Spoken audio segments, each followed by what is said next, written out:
Hey guys! Welcome to Mama's Voice. In this program, we will meet priests from around the globe.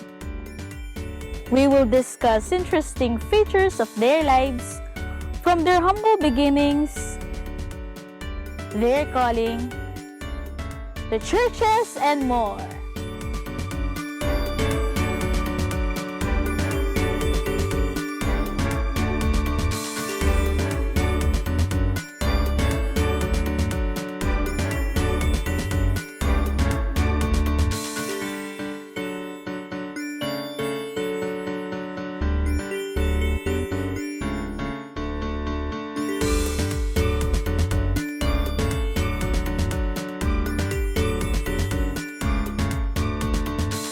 Hey guys!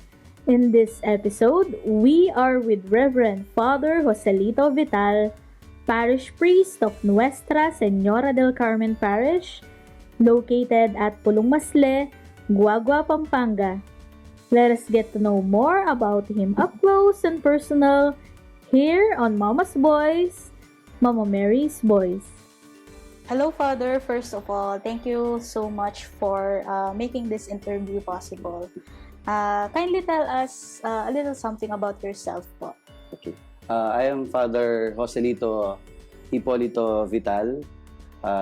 They call me Among Tok. Among Tok. I started my vocation as a priest in 2005. Mm-hmm. It was February 12, 2005. And then I am now in my 15th year of priesthood. Mm-hmm. This 12 of February, I will be turning 16. Mm-hmm. And my first assignment, I was assigned in Angeles University Foundation as a campus minister. And then after 2 years, I was assigned as a parish administrator in San Vicente Ferrer in Calulut, city of San Fernando. And the same time, I was also then in AUF. Mm-hmm. After 3 years, I was assigned in a coastal area.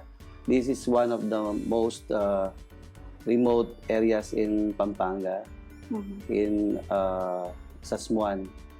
It is Our Lady of Holy Rosary in Malusak, Sasmuan. Practically, I was living in that isolated village. We were surrounded by small islands. I was covering the towns of Sasmuan, Macabebe, Masantol, and also Lubao. They are near the Manila Bay. And then I was also assigned, while I was a parish priest in Malusak, I was also assigned in St. Lucy's School. This is a parochial school in Sasmuan. So I have to ride in a bangka for 45 to 1 hour. That is almost every day from Monday to Friday. And then after 3 years in Malusak, I was given 3 schools. Our bishop then, our Aposeto, tried to form schools. I was assigned with 3 schools in Lubao. This is the biggest, in Holy Rosary Academy in Lubao. And then in Sasmuan, St. Lucy's School of the Archdiocese of San Fernando. And then Immaculate Conception of Guagua. I was in the school ministry for another 6 years. And then I was transferred to another parish in Conversion of St. Paul Parish in Lubao. Yeah. So, if I would summarize my vocation as a priest, I was in the parish as well as in the school ministry. So I have 2 assignments. Yes. That's why today I am so happy, because I am now assigned as a parish priest with no school. No? So mas masaya ako ngayon. I am now 2 years, going 2 years in this parish, Nuestra Señora del Carmen, here in Pulongmasle, Guagua. Father, what do you think were the challenges of being a parish priest and at the same time administering a school? Okay, one of my difficult situation when I was a parish priest at the same time school administrator. Actually, I can do both. No? But the main dilemma was, of course, in the parish, you try to be fatherly, you try to be accommodating to everybody, you try to love everybody, but in the school, you are a manager. There are some restrictions like they need to pay their tuition fee. There are some parameters. That's why sometimes I'm having a difficulty. While in the parish, I was teaching them about love, and then here, there are some limitations about love. Yes. Yun ang pinaka-difficulty ko sa dati. Parang manager ako dito, tapos dito parish priest ako dito. Medyo may difficulty doon. But with the work, I can do them both. No? Siguro nasanay ako sa maraming assignments. That's why my parishioners would call me Superman dahil sa daming mga assignments. Pero nag-enjoy naman ako. Siguro that's the key. You need to enjoy in whatever you do. If I may ask, Father, why did you choose to become a priest po? Natanong ko rin yun. I was an altar boy when I was 8 or 9 years old. Yung mga kapatid ko, some of them are serving the church also. And then they would always bring me along. Siguro dahil walang nagbabantay sa akin, sinasama ako sa simbahan. And doon namulat yung pagkagusto ko sa pagkapare. And the same time, I came from a simple family, ordinary family, but priests would always visit our home. They would always visit our home. And the same time, every time na mayroon kaming bisita, parang lahat sila lagaga. Everyone was so busy preparing for the food. They were all excited. Parang doon ako namulat na parang ganda-ganda ng buhay ng pare. The same time, after a priest would visit our home, my mother and my father would tell us that we were blessed. Parang the presence of a priest is a blessing to a family. Parang yun namulat sa akin. When we return, we will still be with Father Talk. Stay tuned here on Mama's Boys, Mama Mary's Boys. You are still watching Mama's Boys, Mama Mary's Boys. Please like and share our social media accounts to know more about our Mama's Boys. Back on our interview with Father Talk. But later on, when I was in the seminary, parang it was an awakening to me that to be a priest is a difficult responsibility. It's a difficult mission, and it would entail difficult task. Lalo sa academic part, medyo nahihirapan ako nun kasi I came from an elementary school, ordinary elementary school, tapos punta ako sa seminary, iba yung level of education. Nahihirapan ako. It was a big struggle on my part. Doon namulat yung gusto ko sa pagkapare. So I started from the minor seminary, and then there's a transition called pre-college. After a year, I was sent out because of being timid and being shy. And then I took up psychology from UP and then later on in Assumption. And then after 2 years, I came back again and finished philosophy. After 2 years of in the Legency, and then I came back to the seminary. I took up philosophy, and then after philosophy, there is theology. Theology, Graduate School of Theology, and I was almost at the end of my journey as a priest, of being a priest, becoming a priest. Bigla akong send out again.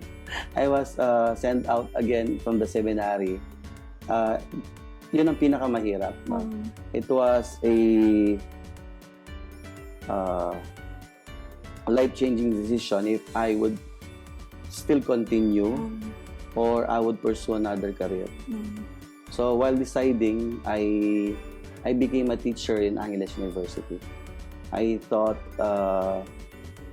philosophy, logic, business ethics, even humanities and mass communication.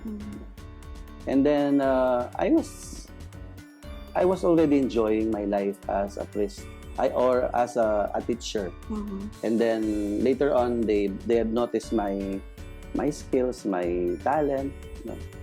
But I was dissatisfied with my life as a teacher. I think it was last week when I shared this in my homily. Sabi ko, after my class, it would end at 9:45 in the evening. That's every day. I would always see myself going to the big church in Angeles, Holy Rosary, and then I would visit the Blessed Sacrament. That's every day. Because I was dissatisfied with my life as a teacher, there was still calling. So I asked our director then, I think our director then was Father or Bishop Ambo. I asked him if I would come back, would they accept me? And then they told me, I can always come back. The door is open for me. So, doon na natapos yung pagkapari ko. After a year. So how many years have you been teaching po, Father? While in the seminary, I was already teaching theater arts and also in the Assumption. It was a big adjustment. Of course, we were formed to be a parish priest, and then you were assigned as a school administrator, as an educator.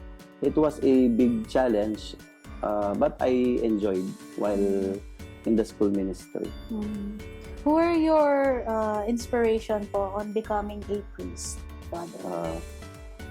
My first parish priest was Monsignor Pax Lansang. He was the one who sent me to seminary. This good priest would always establish vocation committee. In every parish, he would be assigned. And one of them is Santa Ana Vocation Committee. Monsignor Pax Lansang. And then, of course, I have encountered many priests. My director in high school, minor seminary, he was so charismatic. He was good in teaching. He was good in preaching. He is Father Raul de los Santos. And then Bishop Dong was also my director in pre-college and college also. But I think there are many priests that inspired me to become a priest. Not only one. There are so many. You can always see good things about them, good points about them, their charism. It's a good thing na I was awakened with many good points and at the same time negative points about them. It's just a matter of kung ano yung pipiliin mo, kung anong gusto mo. Kaya maraming nag-form sa akin. But at the last part of my priesthood, it was Father Adrian Paule. He taught me many things about being a priest and about life.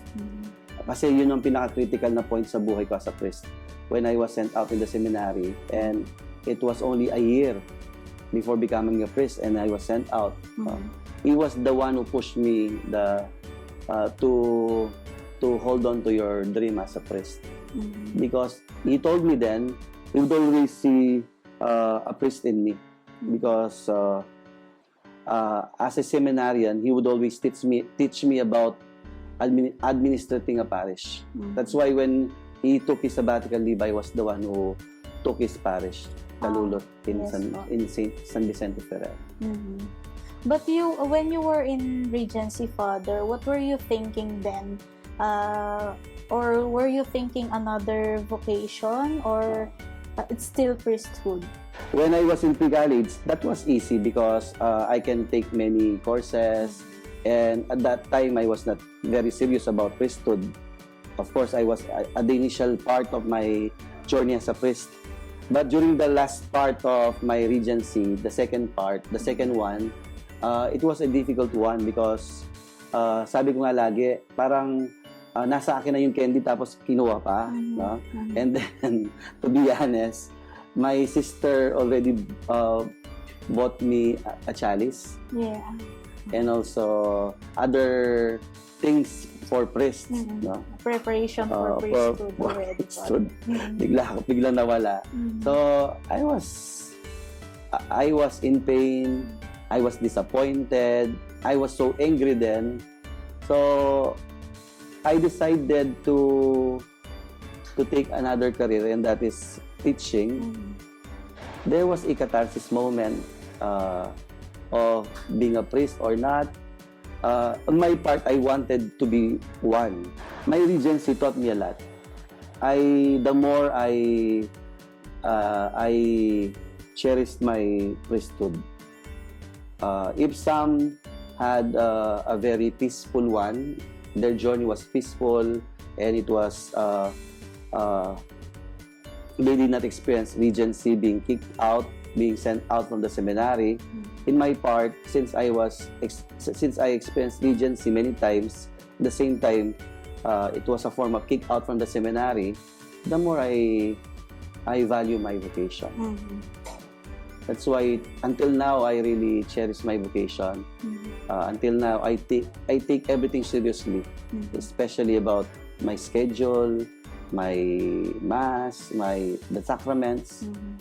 Maganda rin yung naranasan ko yun.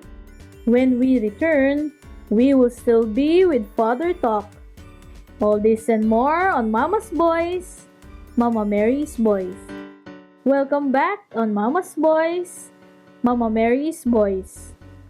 Don't forget to like and share our social media accounts to know more about our Mama's Boys.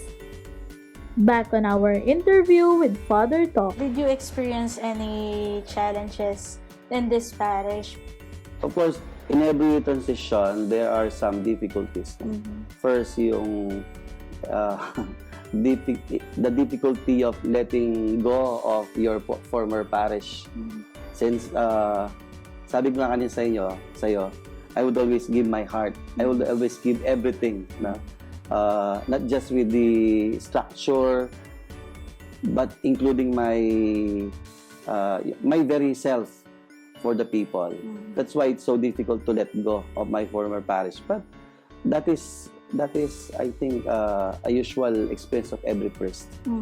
My challenge here as a new parish priest then, lahat ng mga naging pare kasi dito matatanda. Kala ko yung parish na to pang matanda lang. No? Since I was assigned as a new priest, kala ko they would not accept me because I'm a new priest. Considering all the former priests matatanda na. Pero okay naman. Mas siguro na-excite din sila, na-excite din ako. Wala namang ganong challenges. Siguro pinaka-challenge lang siguro yung how to form people, how to invite them, how to make their faith life more colorful. Yun siguro yung pinaka-challenge. Kasi nung bago ko dito, konti lang yung nagsisimba, yung ganong style. Yes. And then they do not have a regular schedule, regular mass. So, it was a struggle na, kasi hindi ako ganong lumalabas. I would always stay in the parish. So, yung pinaka first part na establish ko dito yung regular mass. I have mass every day. What do you do, Father, during your free time? What were your hobbies? Before pandemic, I used to go to the gym. That is regular, yung pag-exercise ko. But during pandemic, since I had enough time, more time, meron kaming gardening. Sa harap, una yung mga plants lang eh. Sa harap, sa likod ng simbahan, Then nagkaroon din kami ng organic farming sa likod. Yun ang pinaka hobby ko. Tapos yung paglilinis ng simbahan, paglilinis ng rectory. Yun ang kasi wala akong kasama sa rectory. Yes. I live on my own. Some would assist me, they would just visit me in a week. They would help me. Pero practically I do everything sa church, kaya sa rectory. Kaya I keep myself busy. Father, what's your message to your parishioners po? To my parishioners, una, since it is pandemic time, they must stay safe. Pero sana yung magpakatatag sila, kasi this is just a phase, no? Parang nung pinatubo, ako, I was in high school then, minor seminary. Parang part lang, dadaan din to, lilipas din to. Ang importante yung mananatili yung pagka-mabuti natin at mananatili yung pagka-spiritual natin. And I am so happy that every Sunday, marami naman nagsisimba. Lahat ng mga chapels namin, puno naman. And then, every day may nagsisimba. Kaya yung pinaka-message ko sa kanila, just hold on. This will come to pass. And after this, we will all be stronger as a person. And then, with our faith, it would deepen because of this pandemic. I can see that you are also close to the youth, Father. How about your message to them? Yeah. Pero hindi lang youth, napaka-active ng mga tao dito. Sobra. If my former parish, active sila, dito, parang hyperactive. So, if that's a term, siguro proactive sila. Lahat, alam nyo kung hindi pandemic, every Sunday, every Mass, ang daming mga nights, ang daming comi, ang daming choir, parang ordination ng pare. Yes. Pag nag-entrance kami sa misa, ang daming mga bata. Yun na nga yung namimiss ko.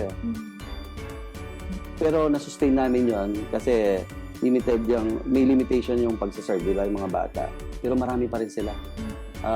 That's why I'm so happy. Meron kaming KBS, Knights of the Blessed Sacrament, Altar Servers. Meron kaming COMI, meron kaming choir. Then we even added another organization for the youth. Sila yung mga youth na hindi nagsiserve sa simbahan. Yung nahihiya, yung iba yung hindi nakapag-aral. We call them as Ministry on Social Activities. Sila yung mga tumutulong pag may procession, yung activity, it would entail trabaho. Sila minsan nag-garden dito. Kasama sila. So, active yung mga bata dito. Tapos, yung social media rin namin, pinagmamalaki ko rin sila kasi if you would visit our Facebook account, Nuestra Señora del Carmen, ganda paggagawa. Yung mga piyesta, mga misa namin, hindi lang basta-basta na pinopost. Yes. Talagang pinag-iisipan. Maganda. Parang it's a living ordo. Yung ordo, parang nakikita mo sa account namin. Kaya proud na proud ako sa mga bata. Sana dali nila yung pagsaserve hanggang paglaki nila. And I believe ganun mangyayari. We would like to thank Father Talk and his parishioners at Nuestra Señora del Carmen for this interview. There you have it, guys. Thank you for joining us in this episode of Mama's Boys. Hope to see you in our future episode. This has been your host, Karen Dane. Jamataray shine!